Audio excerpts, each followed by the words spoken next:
Bonjour Pafwa, peux-tu te présenter rapidement? Alors, moi, c'est Pafwa. Je suis étudiante en deuxième année d'information et communication à Paul Valéry. Et j'ai 20 ans. Voilà. D'accord. Tu as donc été dans un logement contre-service, chez une personne âgée. Alors pourquoi tu t'es tourné vers cette solution? Alors, pourquoi? Au début, je faisais une colocation avec ma soeur, donc ça se passait très bien. Sauf qu'un jour, j'ai regardé la télé et j'ai vu qu'ils parlaient de ce genre de colocation. Donc, ça m'arrive comme ça, des fois, de me dire, je vais faire ça. Donc, j'ai regardé sur Internet s'il y avait des associations pour la colocation intergénérationnelle et j'en ai trouvé une sur Montpellier. Je l'ai appelée. Ça s'est fait super rapidement. Je l'ai appelée et je me suis dit, bon, on va tenter, je vais essayer de trouver plus d'informations dessus. Et j'ai appelé, j'ai eu un entretien. Et en fin de compte, ils filtrent quand même les étudiants qu'ils prennent. Donc il y a des petites phases de tests, c'est des tests tout bêtes, hein. Par exemple, oui, vous prenez votre petit déjeuner, que faites-vous après? Je range, je nettoie, des choses comme ça. Et en fin de compte, ils nous demandaient une priorité concernant le logement. Et moi, ma priorité, c'était la fac. L'an dernier, c'était la fac. Donc voilà, c'était la ligne 1. Et il y avait plusieurs logements, donc ils sont pas beaucoup, il n'y a pas beaucoup de personnes âgées à Montpellier, et en plus, c'est encore moins qui acceptent d'accueillir des étudiants, ou encore moins qui connaissent le concept. Donc j'avais le choix entre trois logements, donc il y en avait un qui était dans un petit village à côté de Montpellier, il y en avait une autre qui était à Mosson, là où j'étais, et l'autre, je sais plus du tout, mais il fallait prendre 2 lignes, et bon voilà. Du coup, j'ai choisi cette personne âgée, et en fait, l'association, c'est juste, elle nous a juste permis de nous échanger nos coordonnées. Et c'est moi qui l'ai appelée et on s'est rencontrés. Et dès le premier contact, elle m'a dit j'ai envie de vous prendre. À la base, c'était au bout de 3 rendez-vous qu'on se demande si ça se passe ou bien, mais on s'est tellement bien entendu que ça se fait comme ça. Donc je l'ai dit à ma soeur, je lui ai dit je vais cohabiter avec une personne âgée, ça va être marrant, c'est une bonne expérience. Et en plus, les personnes qui acceptent les étudiants, c'est quand même des personnes qui de base sont assez ouvertes. Donc ça va pas être pour l'argent ni pour quoi que ce soit. En plus, celle-ci, elle n'avait pas besoin d'aide. La colocation intergénérationnelle, c'est pas, comme tu as dit, contre des services, c'est contre un loyer moins cher, mais c'est juste une présence. Ils ont juste besoin d'une présence, que quand ils rentrent le soir, on leur dise bon, alors cette journée, comment ça s'est passé, c'était bien, qu'est-ce que vous avez fait? Moi j'ai fait ça, c'est vraiment une présence. Sinon, le service, non, elle n'avait pas besoin d'aide, elle était très en forme, elle a 73 ans, et pourtant, elle est super active. D'accord. Et donc, combien ça te coûtait? Alors moi, c'était en fait, t'as une échelle en fait, tu choisis ton budget. Et donc ça varie entre 150 euros et 250, d'après l'association, enfin, c'est comme ça. Donc t'as le maxi, c'est 250. Et moi, c'était 180 euros par mois. Donc voilà, je sais plus combien de faisait son appartement, mais bon, voilà, j'avais une chambre, je partageais le salon, la cuisine, je partageais un peu tout. Et, il y avait des goûters entre les personnes qui faisaient cette colocation. Donc j'ai rencontré des jeunes qui en faisaient, et j'ai rencontré une fille géniale qui habitait chez une personne âgée. Et cette personne âgée avait une maison de 2 étages, et elle avait 100 mètres carrés à elle toute seule, pour 120 euros par mois. C'est vraiment, vraiment, ils s'en foutent un peu de l'argent. Ils veulent vraiment que de la présence. Et par exemple, quand moi je partais en vacances, elle me déduisait ça. Elle me disait, tu pars 2 semaines en vacances, donc tu seras 2 semaines pas là. Donc elle comptait les jours et elle me disait, voilà, tu me devras que ça parce que t'es pas là, voilà, j'ai pas besoin d'argent forcément.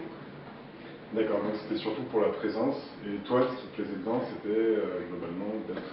C'est quelque chose qu'on connaît pas. Donc moi j'aime bien tester ça parce que je sais que dans le pire des cas, si ça me plaît pas, je me tourne vers l'association et ils me trouvent une solution, enfin voilà. Ou je retourne chez moi ou avec ma soeur.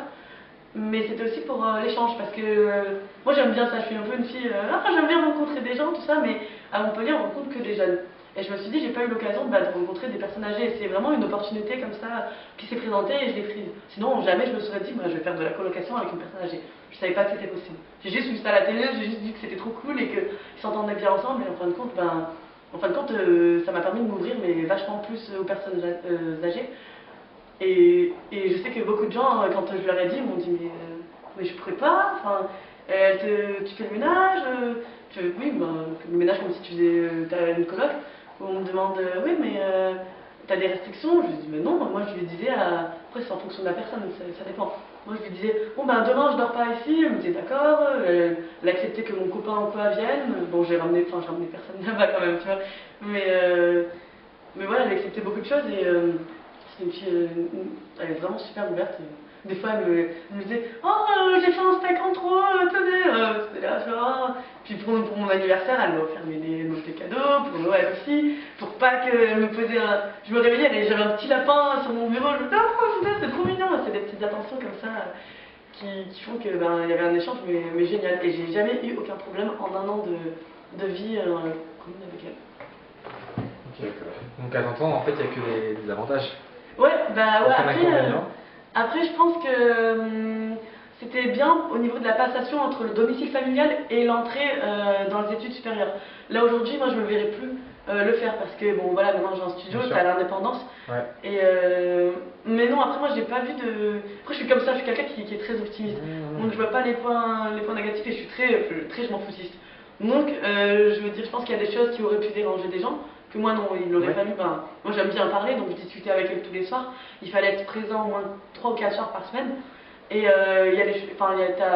il faut aussi que tu l'appelles, que tu la préviennes quand tu rentreras plus tard, ou quoi, pour pas qu'elle s'inquiète. Donc ça Bien c'était sûr. peut-être un point un peu chiant, c'était là, attends, il faut que j'appelle, Ouais. moi je l'appelais ma mamie, c'était devenu un peu, on se voyait, hein, mais je l'appelais ma mamie auprès de mes copines et tout, c'est bon, mais je vais appeler ma mamie pour me dire que je rentrerai 1 heure plus tard, et tu peux pas faire des choses à l'improviste. Alors, ouais, on sort, et tu dis ben non, il aurait fallu que je prévienne avant, des choses comme ça. D'accord. Mais ouais, c'était bien au niveau de la passation domicile familial parce que t'as un peu une semi-liberté.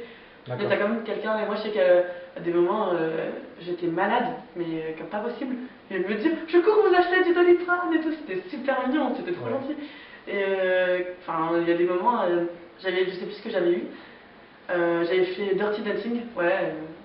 Et tu sais le truc qu'on te porte, et je m'étais fait mal au dos, et j'étais restée un week-end allongée sur mon lit comme ça, et pour sortir de mon lit je me faisais tomber du lit pour aller manger et tout, parce qu'elle avait des journées mais super, elle s'occupait beaucoup, donc elle était dans plein d'associations, elle aidait chez les petites sœurs, chez plein de trucs comme ça, donc la journée elle était pas chez elle. Ouais, c'est des gens vachement actifs en fait qui demandent. Mais ça dépend, mais la Ça mère dépend, elle était ouais. super active. Elle disait bon ce soir, elle allait donner des cours aux personnes illettrées, elle allait aider, elle avait un petit jardin potager avec une association. Ouais, d'accord. Je sais plus quoi, artisan du monde aussi, elle allait aider, donc elle était plus occupée que moi. On se voyait que le soir et la journée je pouvais rentrer, elle n'était pas forcément là et tout. Puis il y a des moments aussi, elle me disait bon, je pars un week-end chez ma soeur dans l'Aveyron. Elle me dit je vous laisse les clés, faites attention, voilà, faites attention à vous, rentrez pas trop tard et tout. Donc voilà. Un avantage plus humain que financier au final. Ouais, carrément. Carrément. Et en fin de compte, bah, je sais pas, je trouve que ça t'ouvre carrément plus. C'est du partage, sachant que bah, ces personnes-là, elles en ont besoin, elles sont seules. Et nous, on a tellement de temps, on a des amis, on n'a pas besoin de ça. Et en fait, bah, moi je me suis rendu compte, bah, moi ça m'a plu. Parce que bah, justement, à un moment donné, j'étais vachement axée sur le virtuel, je testais vachement de choses virtuelles. J'adorais moi aller sur les forums du 18-15, JSC, les choses comme ça. Je sais que ça peut paraître bizarre, mais j'aime bien le monde d'IRC, moi ça m'intéressait. Et à travers ça, je me suis rendu compte qu'il y avait des gens qui pouvaient être seuls. Et c'est quelque chose qui ne m'était pas passé par l'esprit, parce que nous on a nos potes.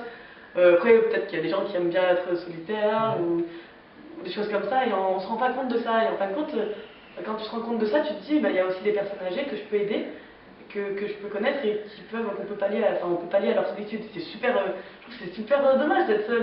Nous, on est tout le temps entouré, et moi j'adore ça. Être entouré, c'est un truc qui me rend vraiment heureuse. Donc je me dis, ben, voilà, autant partager avec cette personne-là. D'accord. Bon, en fait, tu as répondu à toutes les questions de la Ah, mais première phrase, en fait. monologue. Ouais, c'est ça. Non, mais c'est bien, hein, parce qu'on a Je suis en besoin train- de. Pendant que tu parlais, j'étais en train de baisser les yeux comme ça, t'as fait de la blague. donc Non, mais c'est Après, cool. je peux. Moi, je voulais juste savoir si tu touchais les APL. Non, non. Non. Il n'y avait Bah, en pas, fait, il y avait non. pas d'aide de l'État du coup quand. Quand j'étais. En fait, si tu veux, c'est pas vraiment de la. C'est pas vraiment de la colocation, on appelle ça la colocation intergénérationnelle, mais c'est plus de la cohabitation. Mhm. Et donc, en amont, on n'a pas d'APL, et puis même 180 €, c'est rien. Oui, Bien sûr. C'est rien. Voilà, et en fin de compte, ben, non, c'était vraiment cool. Après, je peux vous en parler encore. Plein de fois, j'ai fait des diapos dessus et tout, parce que je trouve que c'est un concept qui n'est pas assez encore répandu et qui pourrait aider des tas de personnes. Ouais. Au lieu d'attendre, il y a des filles pour les chambres aux crous, au lieu d'attendre, bah, tu fais de la colocation intergénérationnelle. Et il manque d'étudiants. Et après, bon, moi ça s'est bien passé, mais j'ai eu des échos comme quoi il y a des personnes, ça s'était mal passé. Là, je connaissais une fille, la personne avec qui elle était, voulait pas qu'elle sorte, elle disait non, tu sors pas, tu restes ici, tu me fais à manger. Après, celles-ci, elles sont un peu expulsées de l'association, parce que ça se fait rapidement, en une semaine, elle a changé de locataire, voilà, les choses comme ça. Ok. C'est quelque chose à tester après, je pense, évidemment, pour les premières années. Après, moi, j'aurais continué cette année, mais. Ouais, t'aurais retenté. J'aurais continué en plus avec elle. Ouais. Mais le problème, c'est qu'elle habitait quand même Mosson, par rapport à la fac, c'est 15 minutes de tram. Oui, il y a le tram direct. Ouais. Voilà, donc c'est vraiment la ligne 1. Dès que tu veux faire autre chose, peut-être. Et puis voilà, le problème, c'est que j'ai commencé à travailler dans l'événementiel. Donc rien qu'avec le BDE, le BDE éthique, on est là, on t'appelle. Oui, est-ce que tu peux aller chercher des affiches à tel endroit? Tu te dis, mais je vais mettre 1 heure moi pour y aller en centre. Et j'ai commencé aussi à travailler pour une société d'événementiel en organisant les tournois de bière pong sur Montpellier. Et donc j'ai 4 tables, voilà.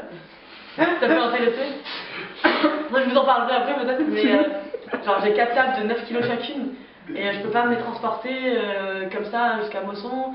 Je finissais, j'avais peut-être 2-3 tournois, j'organisais 2-3 tournois par semaine. Et je finissais à 1h du matin et je pouvais pas 2-3 soirs par semaine dormir chez une copine.